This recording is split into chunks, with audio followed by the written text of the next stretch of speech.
Another series of Philosopher in the Streets. Today I'm with Daniel. And would you introduce yourself and how long Cincinnati has been home? So I am a transplant from Venezuela. Oh, beautiful. My family is Italian, so I grew up with a little bit of that culture, Italian culture, and hence a little bit of the coffee side of it. Being in Venezuela, we saw how coffee was made and grown and all these things. And my grandmother would roast coffee in the worst way. I mean, she'll put it in a pot, and it was not great, but that's what we got at home. So there was a lot of that, but a lot of that Italian influence, so a little bit of the espresso side. I moved to Cincinnati for college. Nice. And then and I got a job in publishing, and I was there for many, many years until I decided I want to do something different. I was missing a little bit of the cafe culture that we had in South America, and we also had in Europe. And that was kind of the idea behind, Urbana.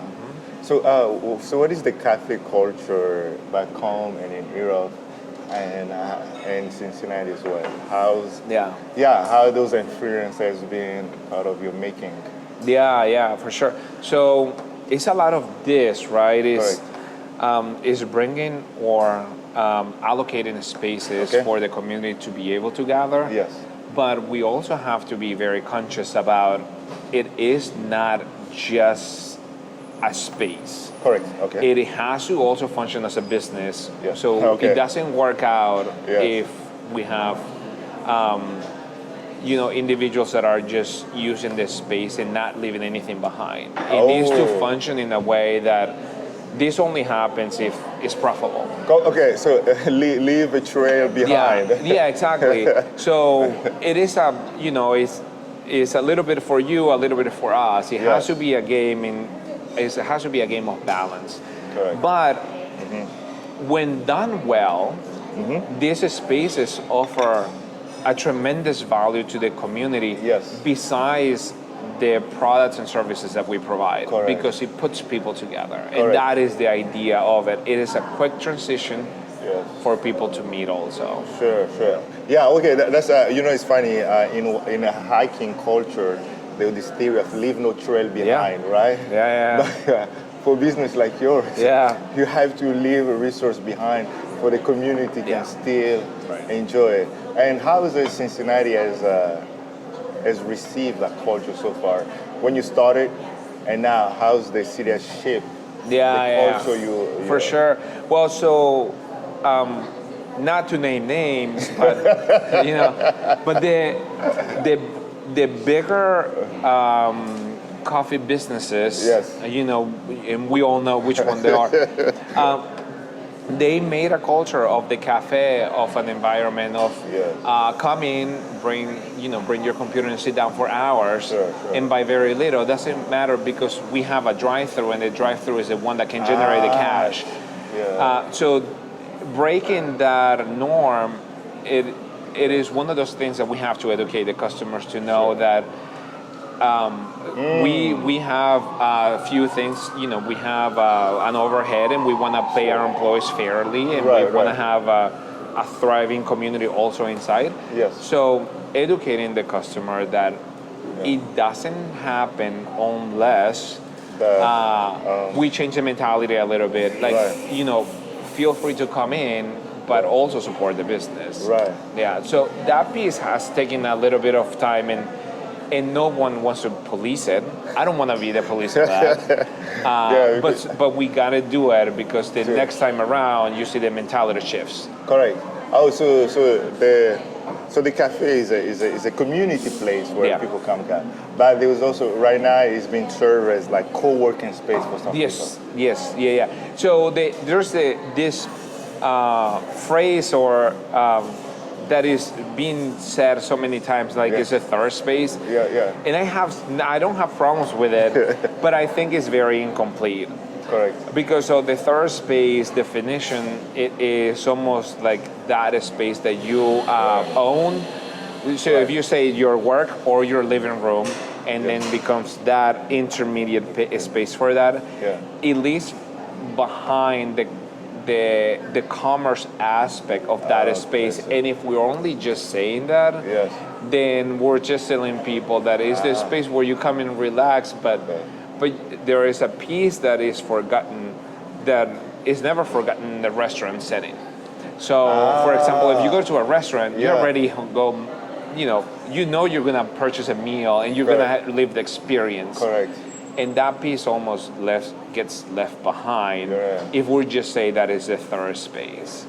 Okay. So, wow. Okay, I see. Okay. And again, like I'm saying, I don't have an issue with the notion of calling it that way, but I think the information is a little incomplete. So it makes these local cafes much more difficult to survive compared to the bigger chains, because the bigger chains, they also have an infrastructure that allows for people to rotate really quickly. Correct. We don't want that. We actually want the people to stay here. Yes. We love when the shops is super busy. Right. But we also have the reality that, employees have to be paid fairly. They also need to have health insurance buying new couches and chairs. That's funny. That's okay. Good. I think we put a pin. And also, there's a particular aesthetic. To your coffee shop. Where's the influence come from? So for many places, one is, the Italian piece comes to mind. Okay. But it's also a lot of traveling. So I love to travel for, just like, the next guy. But I do love to travel for coffee especially. Sure. Because every cafe offers kind of the same thing. If you go anywhere in the world, there's a community base and there's a coffee shop or somebody who's selling coffee, because it unites everybody, right? Correct. Doesn't matter if you're red or blue, white, whatever, everybody gets there. Yes. It's almost like the market where you go and, buy your produce and whatever. Correct. But so I love to go to different pieces of the world, different parts of the world, and see how that functions. So, for example, the shop at East Walnut Hills was...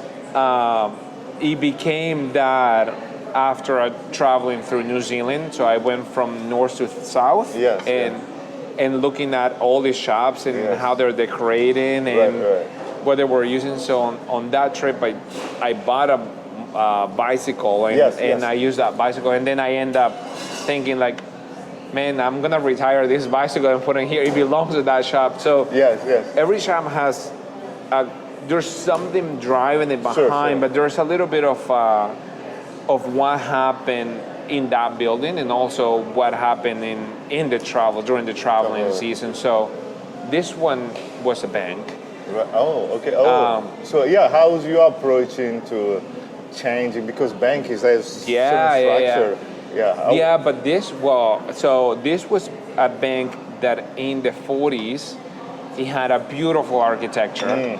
And then in the 80s, with the energy crisis, like the ceilings were lower, everything was covered in plaster.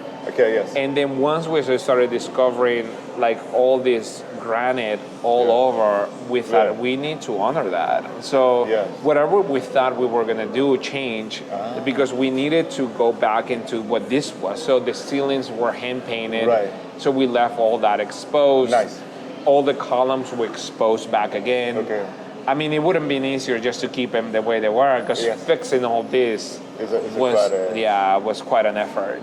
But then we wanted to bring some modern pieces to it, so we have this robot right in there. So we're trying to make it also not to be so stiff that just looks like a bank, but brings a little bit, inject a little bit of the nuances of this needs to be fun. Exactly. So there's a common theme between the motorcycle and the traveling. How has been that pairing came about? And how you like to inspire people? So that is the origin story. So going back to the origin, Urbana was founded using a motorcycle, using a three-wheel motorcycle, so a Vespa truck, if you will.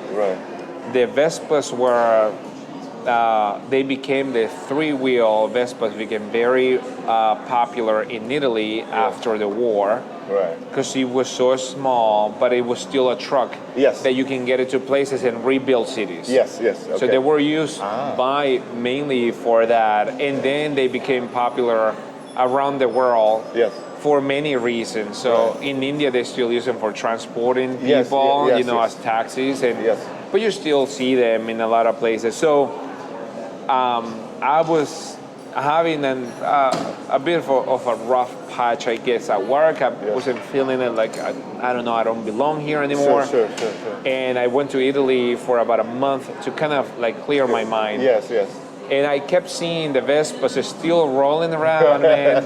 And I mean, even in the super developed cities, they were still running. So I'm thinking, like, I mean, what if I do a little cafe on one of those? Oh. And so I ended up finding one in Canada. Yes. Brought it to Cincinnati. Sure. Brought it here, and then I started designing and figuring it out. How can I put, you know, plumbing, electricity, and espresso machine, and all that. And we went to market with it. So we still owe that tribute to the motorcycle community. That's how we got into coffee. So every coffee shop, even if it doesn't look like it, it'll have a motorcycle parking there, or like some helmets. But we always go back to it a little bit. So also the motorcycle is a symbolism of like the beginning of the story of Urbana. Yeah, for sure. So and it's weird because some of the shops don't look like a motorcycle should belong in there, but we try to sprinkle a little bit of it. Infuse, okay, I see. And that's good. So I know you mentioned about your grandmother, the way she used to make coffee. Yeah. And so she that was the aspirations. Yeah.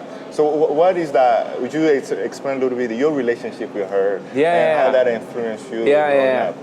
Well, she was so when my mom was.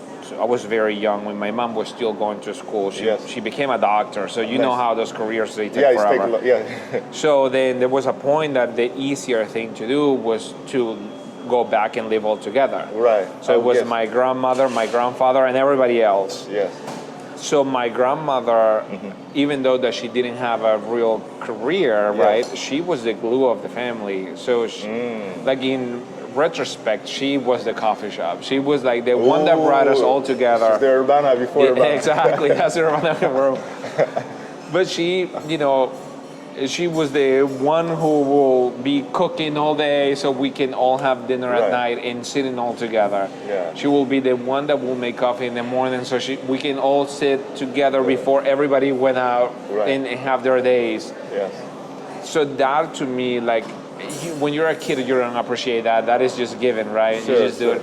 But when you become an adult and then you start seeing that, and like with this, without her, we don't function, man. Like without her, everybody's doing their own thing. Right. So we always came back to her, and so that relationship always keeps on growing and growing and growing, and to the point that. You know, she was the glue to the whole family. Nice. But the piece of coffee was, I'm not a cook, you know, I'm not a chef. So it was easier for me to stay in the coffee side because I felt way closer to it. Yes. And so that was a little bit of that, how we honor her and come together. And how did you experience COVID? I know COVID. When you didn't provide the grandmother experience to the community together, how was your experience through COVID? Well, COVID was rough for everybody, right? Yes. Man, I tell you, COVID was very rough for everyone. And I think even especially for your mental health. Yes. But we were in a very fortunate position, I mean, compared to many. Correct. We were still an essential business, so we never closed. Okay. We kept our employees employed. No one lost their job through COVID in our team. and we still had a space for people to be normal, even if it was for 5 minutes.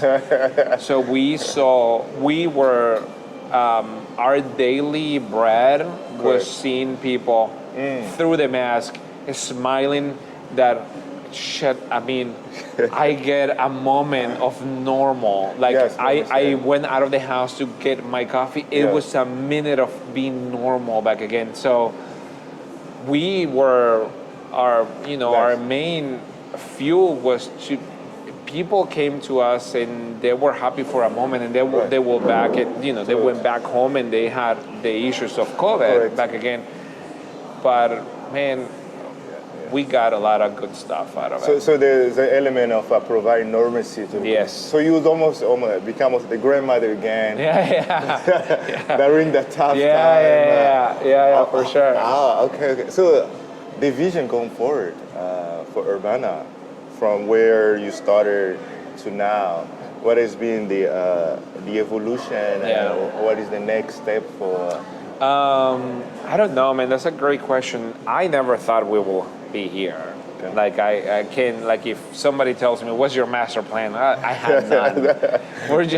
I'm just gonna go build this thing, go on the weekends, and if it works, it works. But I had no idea. I did know back then that I wanted to roast our own coffee. Right. I wanted to be closer to finding the taste that I thought it was. There was a gap in the city, so I knew that much. But from there to thinking that we're gonna open a new shop, and then next year we're gonna open another one, that wasn't there. Yeah. It was very organic, and I think we're at the point that we're letting that still dictate where we're going. Like. There is some business plan that goes behind it. We know we're more efficient when we have group of 3 stores instead of having 4 or having 2. So we know that every time we grow it, we need to increase by 3s. Oh. That is efficiency point. So we understand more things now, but I don't think I am proposing to say let's have 30 stores. We're just going like day by day, and the economy also dictates how much we can really bend. Nice. And I know there's one of your coffee shop in Plenderton. Yeah. They purposely do not have internet. Yeah. And it's funny because early on I didn't appreciate so much. Yeah. So I've backpacked to South America. There was a couple coffee shops where there was like just grab a newsletter. Yeah, for sure. What is the intention to sort of what are you building? So a little bit of that. So the Pendleton shop does offer internet. We unplugged them for COVID because we didn't want people staying close. So we're gonna take that away. Correct. We took it away from all the shops. Yes. But Pendleton, we didn't bring it back until just now. Oh, okay. Yeah, so it's not. But at East Walnut Hills, we still don't have it. Right. But East Walnut Hills never had Wi-Fi. The intention to East Walnut Hills was a little bit of that. It is a small shop, and we want people to come in for the experience. Okay. If we so we wanted to foster the community and connections piece more than come and work. Yeah. The issue with the small shops and come and work mentality is that one person may be taking the space where 4 people can be eating and celebrating and being together for too long. So the rotation became more important to us, and allowing more people to enjoy this space instead of less people enjoying this space. So at East Walnut Hills, we still struggle with that. When do we offer internet? Do we offer it or not? So right now we're studying if we can have, because the technology is out. It wasn't there before, but the technology is out now that we can say on the busy times we cut it, and on the slow time we still have it available. Nice. So then we let people come, use the space, leave, and keep rotating the space until we say, okay, now it's okay for people to work for hours. Yeah. And then shut it. But on the larger shops like this, we never had any issues, so we can have internet all day long. Correct. There's enough space for people to find us a space and work and not be Yes. bothered. And there's enough space for people to sit down Nice. and have a conversation, even if it's for 10 minutes, and then rotate the table. Oh, nice. Okay. Oh yeah. So yeah. So your space has been sort of an anchor. Yeah. So because of you have store in different communities. Yeah. For you, what has been? I know, put you on the spot. Which one is your favorite? Which one do you feel more? It capture your vision? That's the worst. That's the worst. No, man. It's so funny because I go to shop. I spend a lot of time here because we have kind of some office space. Okay. And when this shop is popping, Yes. man, I think this is my favorite shop. I love it. Yes. But then I go to East Walnut Hills. Yes. And I can only spend so little time in there because there's not enough chairs and tables. So Sure. if I sit for working, then I feel so bad that I'm taking somebody's space. Yes. But if I go there not working, Yes. I always say, oh, this is my favorite shop. It's so funny. But then I go to Pendleton, Yes. and especially at night, because I do a lot of work at Pendleton Yes. when it's closed. Okay. And when I'm sitting there by myself, I'm like, oh yeah, this is my favorite shop. So like everything like changes depending on what I'm doing. Correct. I don't think I have a favorite child Nice, when it comes to that. I think I like them equally for different things. But certainly when I'm not working, I do like to spend time at East Walnut Hills. It's the one to me that feels the most community-based. Nice. And I think it's because it's so small that you can hear everybody's conversation. Yes. Okay. Yes. Oh, nice. All right. So we take a step back. Your love of motorcycle. Where that started? Where that come from? My aunt was when she was younger. She liked the adventures and the camping and being a motorcycle. So.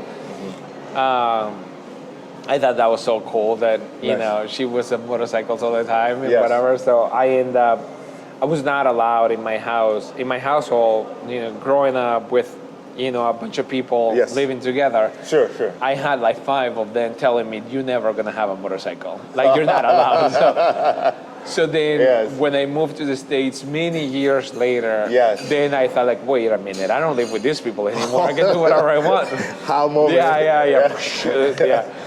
So I bought my first motorcycle when I was in college, and I've been riding ever since. Nice. So the motorcycle what allows is to slow down, I think, for a moment, and in the sense that you leave the highway, and you see the real, let's say that in this case, the real America. So the moment you go out of the highway, you see how people live really. You see the little towns. Nice. You stop for gas, you have this conversation, but you're not on the highway anymore. And the highway kind of bypasses everything. Like it's a super way to get from point A to point B. And that space, I really appreciated it. And especially even super weird, every time we're during election time that we hate each other, you still go on, you take 50 East, 50 West, or 32, whichever, and you stop at places, and then you figure out that there's way more stuff that we have in common. There's things that are separating us. Right. But this kind of, it becomes a little more real, I think, on the smaller highways or in the smaller roads. Right. And the motorcycle allows for a whole lot of that. So the connection and building connection and community, I think to me is closer every time I'm on 2 wheels. So here's how things kind of start getting there, with also the inclusion that the Vespa was the origin story for Urbana. Wow, so it's so the motorcycle allowed you to go explore different community, and you also have a place where different community can come and come together. Yeah, for sure. So it's just the perfect. Like everything is start kind of getting together. But I did New Zealand, and it doesn't have to be a motorcycle, but New Zealand I did it on a bicycle. I just finished traveling most of the UK on a motorcycle. Nice. We went from England and Wales and Scotland and all that in motorcycle. So and we stopped, I think, at every coffee shop we could. Oh, it was fantastic.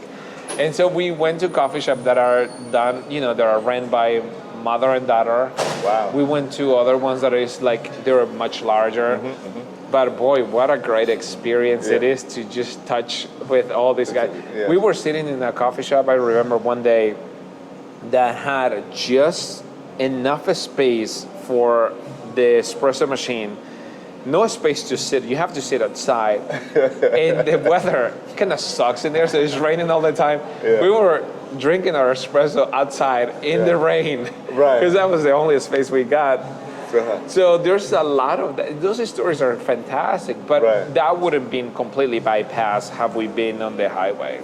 Okay. Oh, so the positioning. Oh, yeah. Because you don't see those weird places.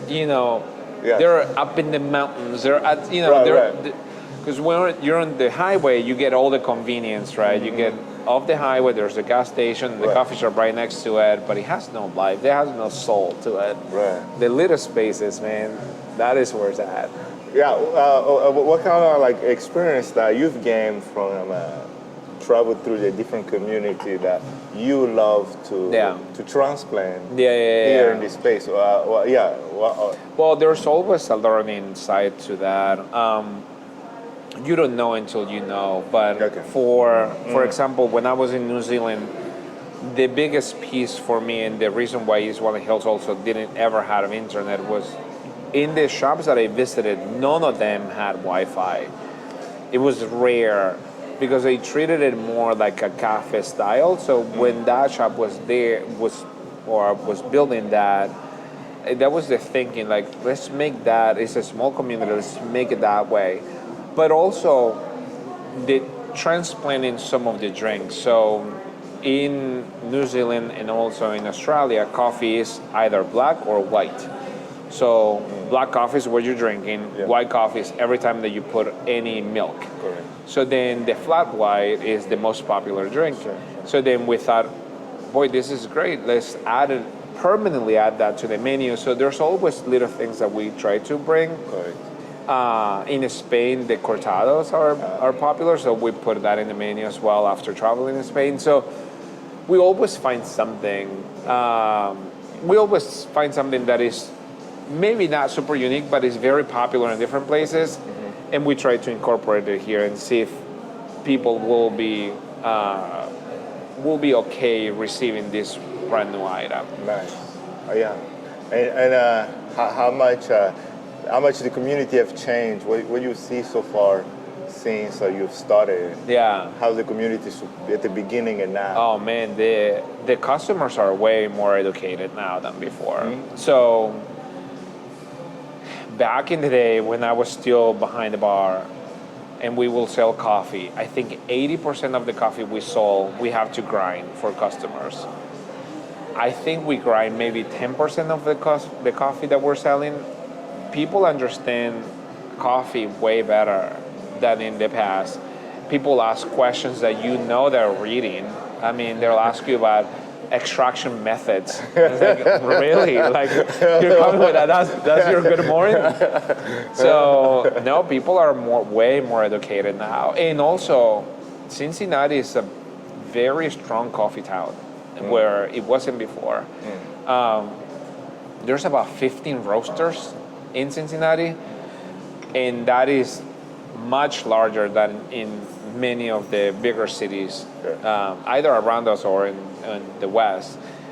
But no, Cincinnati is pretty, has a driving force for sure on in the coffee side. All right, and that's beautiful. Perhaps for anyone never came to Urbana, what kind of feeling you think that? What are the feelings that you wish people get away from as they come to your store? Man, the idea to all the shops have been that coffee should not be the driving force to bring people to the shops. The idea was that we want to bring people into the shops because they felt welcome and because they felt like they had a connection with the person that was behind the bar. Yeah. The idea is not the coffee. We take a lot of pride in it. We travel a lot to find good coffee. We cop a lot, and we train our employees so they can do the best job they can possibly do with with what we have. But the idea is that you feel welcome. You want to come back. You know the baristas, and it's just connecting everybody. Correct. And if we fail on that, that is the part that like hurts the most. Like if we're failing on that, it's like, okay, how do we fix that? But fixing, a coffee that was not well done, that's easy. We gotta go back to the barista. We'll do some retraining, and then off we go. So the big part is the community first. It's the human interaction. Yes, for sure. The coffee is a matter of training. Sometimes it comes.